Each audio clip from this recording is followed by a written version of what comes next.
Bakal Capres PDIP Ganjar Pranowo hadiri acara dialog kebangsaan di Universitas Dr. Sutomo Surabaya pada Sabtu 23 September 2023. Ganjar sampaikan gagasan di hadapan ratusan mahasiswa yang hadir, termasuk para perwakilan BEM Nusantara. Pada dialog tersebut, Ganjar juga bicara soal kesehatan mental anak-anak di Indonesia. Selain itu, Ganjar ungkap peran mahasiswa untuk masa depan Indonesia sebagai negara maju. Ya, sebelumnya mohon maaf kalau saya juga grogi. Saya Fara Yuliana dari UPN Veteran Jawa Timur. Di sini saya mau tanya, jadi saya kemarin Sabar. Ya, Namanya siapa? Saya Fara dari UPN Veteran Jawa Timur. Fala. Fara Bapak, benar. Fara pakai R. Pakai R nggak pakai H. Dari UPN. Iya, dari UPN Jawa Fakultas? Timur. Fakultas Ekonomi dan Bisnis. Oke, apa Fara pertanyaannya?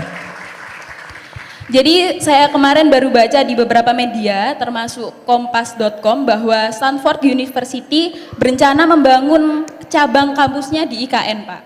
Namun memang belum ada MOU atau nota kesepakatan antara Stanford dengan OIKN atau pihak otorita IKN. Tentu jika hal tersebut terrealisasikan akan menjadi peluang-peluang kita untuk dapat menyongsong Indonesia Emas 2045. Tetapi juga menjadi bumerang ketika kita belum siap akan dibangunnya instansi pendidikan luar negeri di IKN sendiri.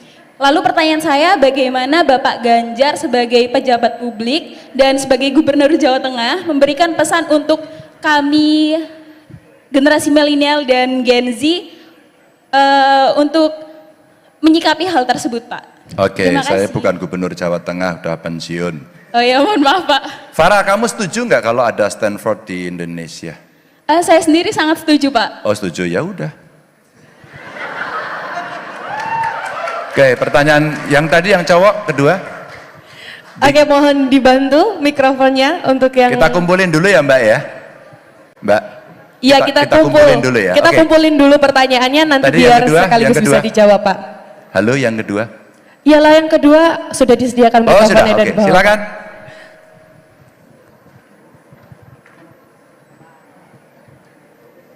Iya. Bisa langsung diberikan mikrofonnya. Silakan, Bro. Iya. Biar satset gaspol. Jangan kasih kendor, ya, Pak. Ya. Oke, assalamualaikum warahmatullahi wabarakatuh. Perkenalkan, nama saya Amir dari Universitas Islam Madura, Pamekasan. Pelan-pelan juga, namanya siapa? Tepuk tangan untuk yang dari Pamekasan. Namanya siapa? Amir, Pak. Amir. Oh iya. Amir Dari Universitas Islam Madura, Fakultas Ekonomi Akuntansi. Ekonomi Akuntansi. Silakan, Mir. Iya. Oke, pertanyaan saya simpel, Pak. Banyak mahasiswa itu yang berbicara masalah agent of change, agent of control. Kalau menurut saya, mahasiswa sekarang berbicara masalah agent of change, agent of control itu jantung semuanya, Pak. Kenapa saya mengatakan itu? Buat makalah itu nyontek dari Google. Mana ada perubahan? Maka dari itu pertanyaan saya, bagaimana cara merubah ataupun pesan dari Bapak cara mengubah mahasiswa yang berbicara masalah agent of change tapi dirinya belum tentu agent of change gitu, Pak. Terima kasih. Mir, bentar, kamu jangan ngegas dulu. Lah kalau kamu merubah dirimu sendiri agar bisa, ya tadi, menulisnya benar dan sebagainya, menurutmu kamu perlu apa? Ya mungkin kedepannya untuk mahasiswa itu bisanya untuk buat makalah itu dari diri sendirinya gitu, Pak.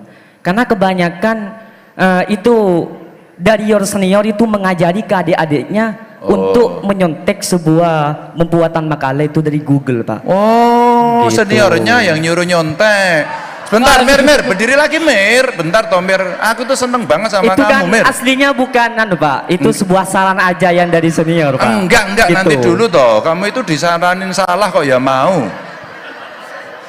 Mir. Iya, Pak. Sebenarnya yang ngajarin buat makalah itu seniormu atau dosen? Itu bukan dosen tapi senior. Tapi kalau saya pribadi enggak, Pak. Gitu. Oh, ya. Kamu lebih percaya sama senior atau sama dosen? Saya dengar aja dari adik-adik saya yang katanya disuruh kalau buat makalah itu ngintek dari Google gitu, Pak. Oh ya, oke. Oke. Oke, makasih Mir. Oke, siap. Apalagi sudah ada kecerdasan AI ya, makin. Oke, untuk di sisi kiri kami atau di sebelah kanan, kami persilahkan untuk mikrofonnya untuk diberikan. Tadi yang sudah dapat jatah perempuan dulu. Iya, ada yang perempuan tadi di depan satu. Siapa Mbak? Yang mana tadi? Yang itu, Pak. Berdiri dong. Oke. Iya, boleh mikrofonnya. Oh, mic-nya. Ya. Oke. Oke, pertanyaannya langsung ke intinya ya, supaya kita juga bisa mendengarkan banyak pengalaman dari Pak Ganjar ya. Oke, persilahkan. Bismillahirrahmanirrahim. Assalamualaikum warahmatullahi wabarakatuh. Perkenalkan, nama saya Zulfa, Fakultas Kesehatan dari Unitomo. Pak Ganjar. Benar, namanya Zulha, betul? Zulfa. Zulfa. Iya, pakai Zulfa di belakang Zulfa gitu. Pak Ganjar, ini sebenarnya simpel aja sih. Sekarang kan banyak banget kayak isu mental health gitu ya. Nah, sebenarnya sih simpang siur. Mental health itu emang bisa diselesaikan atau bisa diatasi sama bantuan medis atau cuma ya sekedar cuma ke distract sama konten-konten yang ada di TikTok gitu. Jadi teman-teman yang benar-benar punya mental disorder itu akhirnya terpojokkan. Menurut Bapak Ganjar itu bagaimana seperti itu? Gimana tadi TikToknya? Kepengaruhan, Iya, kepengaruh gitu, karena dipengaruhi. Jadi Kamu pernah nggak punya teman atau kamu sendiri yang merasa stres, tertekan? sebenarnya sih kalau saya sendiri lagi ada terapi untuk minum obat kayak gitu sih. Saya juga ke psikiater Bapak gitu. Kamu? Oh oke. Tapi kamu kira-kira tekanannya karena main TikTok keseringan? Bukan. Atau dimarahi Bu Siti? Bukan, karena Oh, bukan. memang ada trauma tersendiri. Karena ada trauma. Iya. Kamu lebih nyaman mana? Ke dokter, ke psikolog, atau mungkin ke dukun? Psikolog dulu. Psikolog, Jadi kayak ya ceritain masalah, habis itu ke psikiater untuk kayak peringanan untuk dikasih resep obatnya seperti itu. Oh oke. Iya. Kamu tidak harus cerita detail karena ini mungkin tidak perlu diceritakan, tapi yang penting nyamannya di mana. Oke ya? Iya, Oke. seperti itu. Baik. Terakhir. Terima kasih Bapak. Iya, satu lagi kami persilahkan untuk diberikan mikrofonnya. Tadi yang cowok siapa ya? Tadi yang sudah terpilih di tengah, Pak. Oh ya. Oke. Untuk sesi ini kita cukupkan di 4 penanya ya, karena memang waktu kita cukup terbatas. Nanti kalau ada umur yang panjang nanti kita Silakan. bisa berjemur lagi. Bro. Assalamualaikum Dipersilahkan. warahmatullahi wabarakatuh. Salam. Perkenalkan, nama saya Muhammad Fajrul Falah. Muhammad Fajrul Falah. Fajrul. Oh Fajrul. Iya, Pak. Itu nama dosenku loh itu. Muhammad Fajrul Falah. Fajrul ya? Iya, Pak. Oke, Jrul, kamu dari mana? Dari Surabaya, dari Fakultas Ekonomi dan Bisnis Akuntansi. Oke. Nah, pertanyaannya saya, Pak, gimana cara buat kita sebagai generasi muda masa depan bisa survive di era milenial, dan skill seperti apa yang kita butuhkan untuk generasi milenial saat ini itu menurut Bapak sendiri? Itu Oke. gimana? Ya. Apa ketakutanmu terhadap masa depan? Ketakutanmu apa pada masa depan? Kamu takut nggak? Takut, Pak. Oh takut. Ya takutnya karena tidak sukses, Pak. Takutnya karena tidak sukses. Emang kamu sudah nyoba? Belum, Pak. Oh belum. Apa yang menjadi ketakutanmu apa? Sukses itu apa sih? Sukses itu kan orang ya relatif ya. Apa yang kamu takutkan bisa apa? Nggak dapat kerja. Ya, yang pertama tidak bisa membahagiakan orang tua. Oh ya. Ini sangat Luar menyentuh, biasa Pak. Mbak Betul, ini. Pak. Ini loh, Insya Pak Allah. Jo, ini penting ini budi pekertinya luar biasa. Oke, kedua pekerjaan. Takutnya menjadi pengangguran. Takutnya menjadi pengangguran. Kamu yakin nggak sekolah ekonomi akuntansi di Universitas Dr. Sutomo itu akan punya bekal hidup? Kalau dibilang Kamu ya, yakin nggak? atau enggak? Ini ada Kalau rektor. dibilang yakin, yakin sih Pak, karena kan kalau Kalau dibilang yakin, yakin. Kalau Iya. dibilang enggak? Yakin juga Pak. Hah? Yakin juga. Yakin? Iya, Pak. Ya udah kamu jawab kok. Ini malah ngejak gelut deh. Oke, Pak Jil, terima kasih. Sama-sama. Ada ketakutan, Pak. Iya Pak, Ya. kayaknya Oke. banyak banget ketakutan. Oke, 4 pertanyaan sudah dikumpulkan. Oke. Nggih, Farah. silahkan Pak. Stanford mau masuk. Iya. Globalisasi seperti ini tapi kita mesti hati-hati. Saya bicara dengan Presiden beberapa waktu lalu. 2 hari yang lalu sebelum saya pergi ke Surabaya, saya diundang Detikcom. Surprise aja sih. Katanya saya mau dapat award, nggak tahu award apa. Ternyata saya menyampaikan, saya bisa datang tapi sebentar. Ya udah Pak, sebentar aja. Nanti awardnya Bapak yang dikasih pertama gitu Mbak. Terus yang ngasih Pak Khairul Tanjung. Awardnya katanya pemerintah, padahal pemerintahnya kemarin, saya udah pensiun. Pemerintah yang peduli pada pendidikan untuk orang miskin. Wah kaget saya. Tapi akhirnya pas greng-greng gitu kan. Terus keluar di layar. Ternyata yang ditampilkan adalah ketika saya membuat SMK.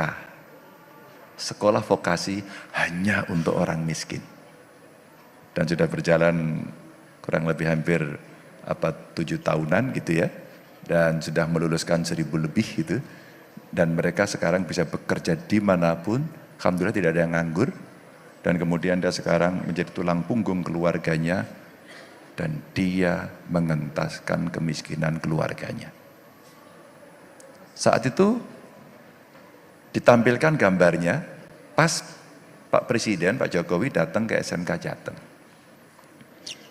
Dan kemudian saya, wow, itu ternyata jadi perhatian orang. Pada saat itu juga saya bicara dengan Pak Presiden begini, Farah, Pak, kalau perguruan tinggi kita ternyata seluruh Indonesia ini tidak ada yang, atau belum ada yang masuk 100 besar, saya kira belum ada ya Bu ya, 100 besar. Maka mesti kita push.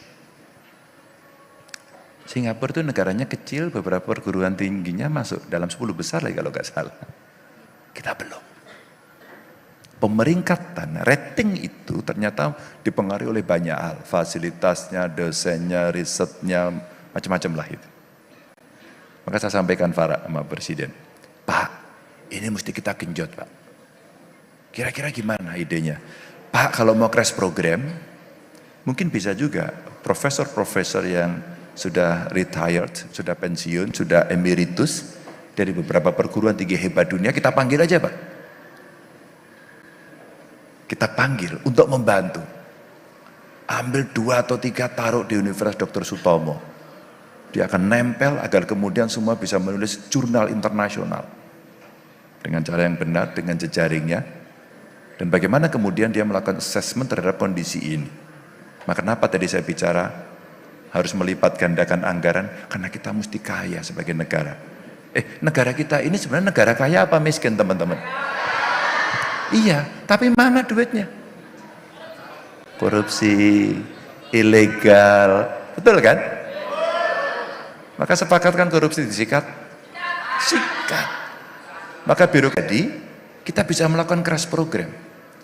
Sehingga Farah, kita sebenarnya bisa mampu membuat itu. Tapi saya kira ide Stanford umpama mau masuk, dijadikan trigger saja. Nanti itu jadi pro kontra. Biar menjadi wacana diskusi. Dan kita tunjukkan, kenapa kita tidak mampu. Hari ini kita harus mengatakan, kita harus mampu. Maka kita panggil orang-orang terbaik. Bayaran yang bagus untuk para dosen, para guru. Masa guru laporannya, Bu, terlibat pinjol. Ya kan? Dia ojol untuk menambahkan pendapatannya. Ini guru. Farah, itu sebenarnya. Jadi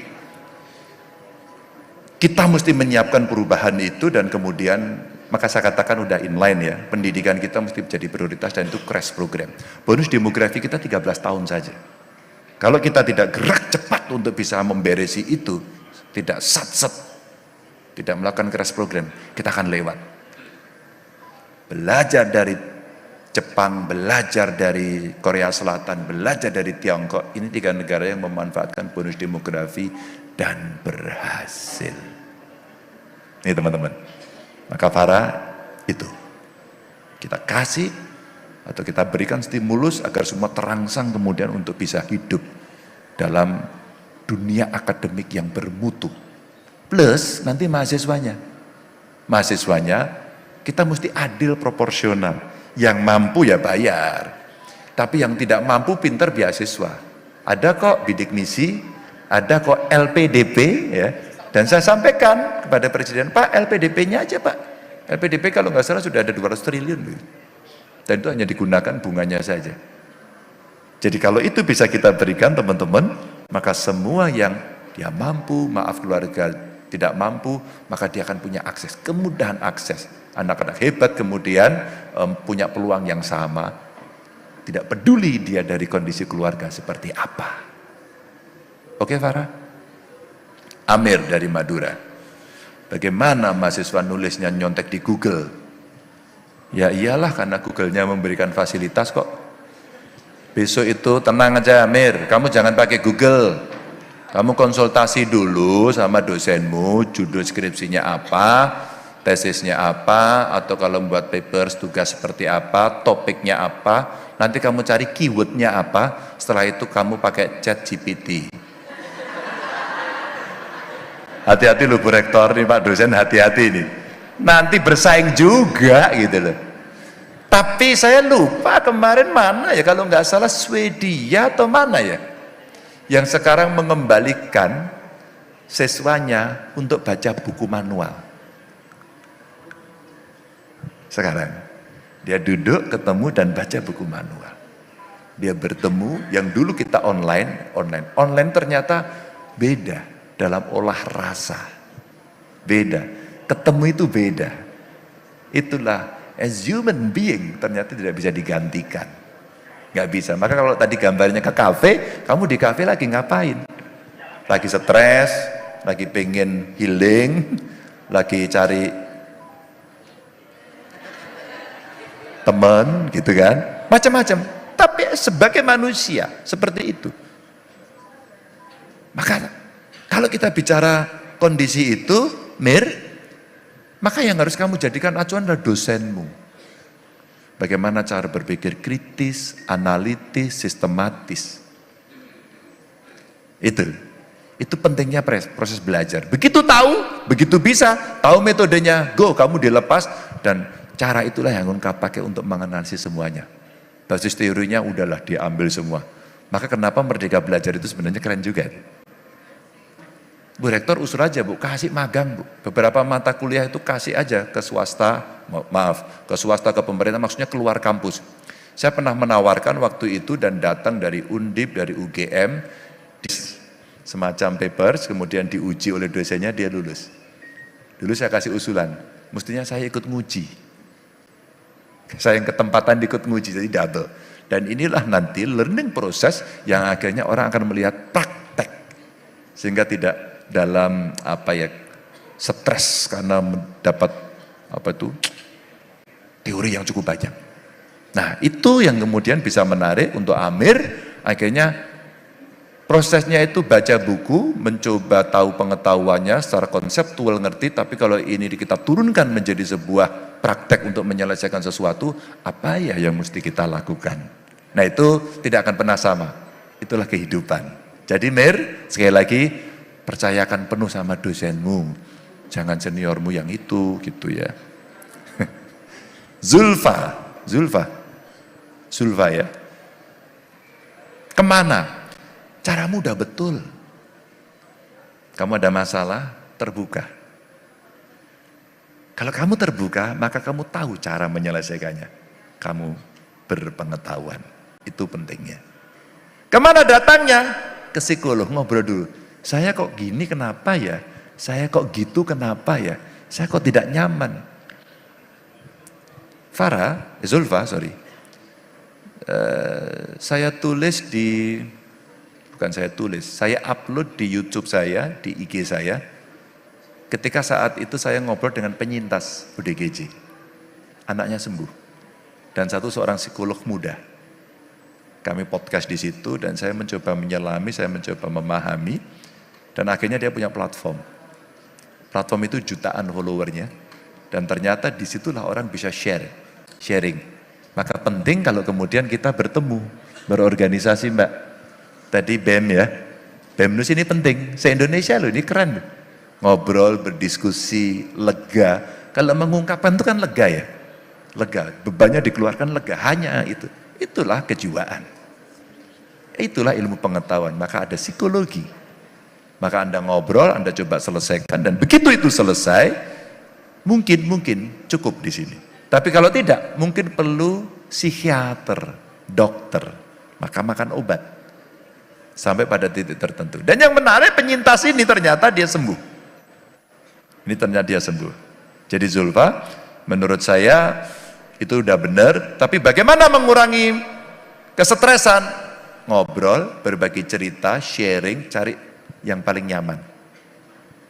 Ya. Dan memang betul, jangan dikira gadget itu selalu bikin baik saja, enggak juga. Wong saya dibully juga sering kadang-kadang. Ini kalau dibully banyak baca ya, orang bisa stres. Stres itu kan tertekan. Ada tekanan. Maka dalam ilmu politik itu ada political pressure, tekanan politik. Wah, kebijakan salah, sikat. Omongan keliru, goreng. Sekarang gorengnya bebas ya. Maka waktu Mbak Nana di Mata Najwa kemarin bertanya, Mas Ganjar, kalau menurut Anda berapa skornya 0 sampai 10 kebebasan berpendapat kita? 7,5. Bahasa Jawanya 7,5. Pitulungan setengah mekso. Enggak bebas apa hari ini? Wong misuh-misuh sekarang juga oke, nulis juga oke, kadang-kadang itu hoax, dia resign, ya, dia dapat ini kirim lagi ke sana tanpa filter, bebasnya. Kayak gitu kok kurang gimana? Malah menurut saya saatnya dibatasi, karena budi pekerti kita tidak seperti itu. Seperti tadi disampaikan oleh Fajr, saya ingin membahagiakan orang tua. Wow, itu keren, itu top, karena tahu dari mana si Fajrul ini lahir. Ingat orang tua itu adalah the best one. Teman-teman, maka Jurul, kamu gak perlu takut dengan masa depanmu. Sekarang kamu punya ilmu pengetahuan toh, kamu belajar di sini. Pesan saya satu, belajarmu yang sungguh-sungguh. Kalau nggak ngerti tanya, dan jangan pernah malu bertanya. Diskusi, contohnya tadi ngopi, bertemu dengan teman-teman, siapa tahu kan kamu nanti diskusi, solusimu terselesaikan, pengetahuanmu masuk, kebetulan lawan bicaramu cewek, cantik lagi, dan mau sama kamu, wow bahagia kamu. Alah, masuk toh itu.